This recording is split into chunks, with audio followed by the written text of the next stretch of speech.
Hello and welcome. In this video, I wanted to share with you my review and impressions of the Lamy Joy fountain pen. This is the only fountain pen I've ever used, and it's the only fountain pen I own, so I can't compare it to other fountain pens, but I have used it for writing, for doodling, and for sketching a little bit, so I wanted to give my impressions as a beginner fountain pen user and what I think about this pen. So I'll start off with the things I don't like about this pen. The most major thing I personally don't like about this pen is the grip section. It's notched, so it creates sort of a triangular shape.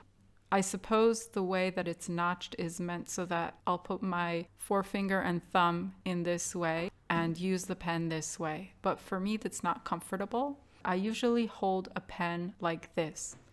When I hold the pen like this, I have no problem getting the ink to flow, so I don't think it's necessary to hold the pen exactly as the notches indicate. These notches are really hit or miss. Some people like them, some people don't. I guess I'm one of the people who doesn't like them. Another thing I don't like about these notches is since they're indented into the grip section, they're actually making the grip section much narrower. So I would have preferred a wider grip section. For example, like this grip section in one of my technical pens. It's not the best grip section in the world, but I would have preferred a wider grip section. So that's the only major thing I don't like about this pen, and it's a personal preference. And two minor things I don't like about this pen. One is this seam on the side of the pen. It's just an aesthetic thing. I would have preferred for the body of the pen not to have this visible seam along the side. You can see that the cap doesn't have any seam, so I would have liked it if they could have made the body smooth just like the cap. I think it would have been nicer. I don't have any problem with the material itself, the plastic and the rest of the finish of the pen. The last thing I don't like about this pen, which really isn't a big deal, and it's definitely a personal preference, is the weight of the pen. It's a very lightweight pen. I know a lot of people like lightweight pens. I personally would have preferred a heavier weight pen, just a little bit heavier. And the reason for that, I think, is because I have a tendency to press hard on the paper with my pen. I think if the pen were heavier, I'd have less of that tendency to press so hard. But I could be wrong about that. I just know that the next fountain pen I want to get will be a little bit heavier than this one. So those are the only things I don't like about this pen. Otherwise, I really like it. Aesthetically, I really like the design. I like the elongated shape. I like the stylish clip. I like the red accents on the pen. It has a tapered edge, but it also looks a bit rectangular, and that's my personal preference. I think I prefer the rectangular aesthetic as opposed to the round aesthetic. Another thing I like about this pen is the ink window, so you can see how much ink you have left. I really like that because I'm used to using my technical pens where I have no idea how much ink I have left, and sometimes if the pen stalls, I don't know if there's no ink flow because there's no more ink or whether the pen is clogged. I got the Lamy Joy with the 1.1 millimeter stub nib, and I'm very happy with this stub nib. I actually also got the fine nib. I switched to the fine nib, and then after using the fine nib, I switched back to the stub nib. It adds a little bit of flair to my handwriting, and that sort of encourages me to write a little bit. And actually, even when I sketch or doodle, I like that it creates a line variation. So for example, in this doodle, I used the 1.1 millimeter stub nib. And, as I'm doodling, I don't pay attention to the direction that I'm pulling on the pen, because if you pull down on a stub nib, you get a thicker line. If you pull sideways, you get a thinner line. So I'm not consciously trying to make the line thicker or thinner. It just sort of emerges as you're using the pen, and I really like that. Another thing I like about this pen is that it actually supports a stub nib. So you can get some fountain pens with a fine nib, for example, and you cannot purchase a stub nib for those pens. So I like that I have the option of getting a fine nib or a medium or a broad or an extra fine and also a stub nib. In my next pen, I definitely want the option to replace the nib to a stub nib. Another thing I like about a stub nib, and I think this would happen with any broad nib, is the variation in the ink. So since the stub nib lets out relatively a lot of ink onto the paper, you get some pooling of the ink in some areas, and I like that variation. Considering that this is my first ever fountain pen, it was really easy for me to use. It worked out of the box. There were no technical issues for me with the pen, and I figured out pretty quickly how to put in a cartridge, how to use the cartridge converter, how to suck up ink into the pen from an ink bottle.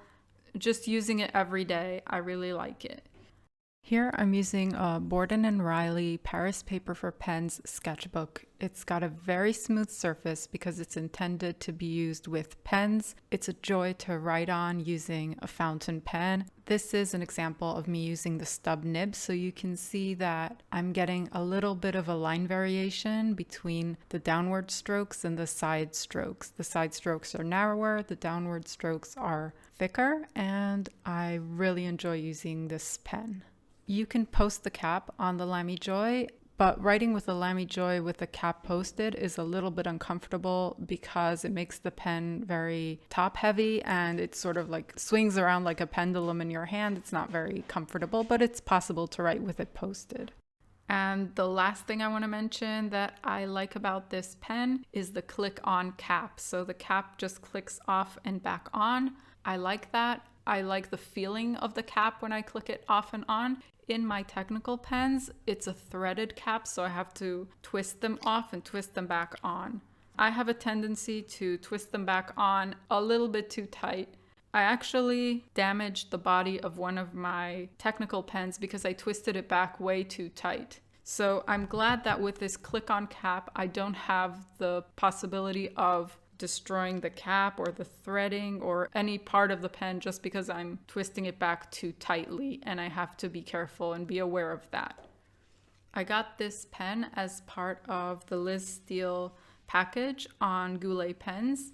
Goulet Pens are a wealth of information. Their YouTube channel was very helpful for me in choosing my first pen. It was actually pretty overwhelming to look at the selection of fountain pens. So I will leave a link to a video that is the most helpful video for someone getting their first fountain pen. Let me show you some of the things I made with this pen. So here's a doodle. I initially had the blue cartridge in the pen with the 1.1 stub nib. So you can see in this doodle here that there is pooling of ink in some areas, which is very beautiful in my opinion. I really enjoyed sketching this or doodling this. And then I switched to the black ink with the fine nib, and it was not as fun for me to use it. So then after a little while, I went back to the stub nib, but I kept the black ink. So here's the doodle with some writing where I used the stub nib, and you can see some line variation. When I doodle with a fountain pen using the stub nib, I don't feel that I have the same amount of control as when I doodle with a technical pen. Meaning that when I put down the pen, I'm not sure that I'm going to put it in the exact same spot, like to meet another line. So this is my watercolor sketchbook. I started sketching using a fine liner pen, and then I got the Lamy Joy. So here I used the Lamy Joy with the blue ink and the 1.1 stub nib for writing. And here I also used it for sketching. I really love the blue for sketching. I thought I'd want to sketch with black, but I was actually very happy with this blue. The blue ink I have isn't waterproof, so I'd like to get a waterproof ink so that I can apply wash over it. Here I switched to the fine nib and the black ink. I realized I don't love the black as much as the blue for sketching. I might change my mind in the future. Here's another sketch with the black ink. The reason I got a fountain pen is because I'm taking Liz Steele's foundations course about sketching with ink and wash. I got caught into her excitement about fountain pens. Some of these sketches were done as part of the lessons of Liz Steele's foundations course, which I'm enjoying very much. I hope this video was helpful. Thank you very much for watching. Don't forget to leave a like and share and subscribe if you haven't already done so, and I will see you next time.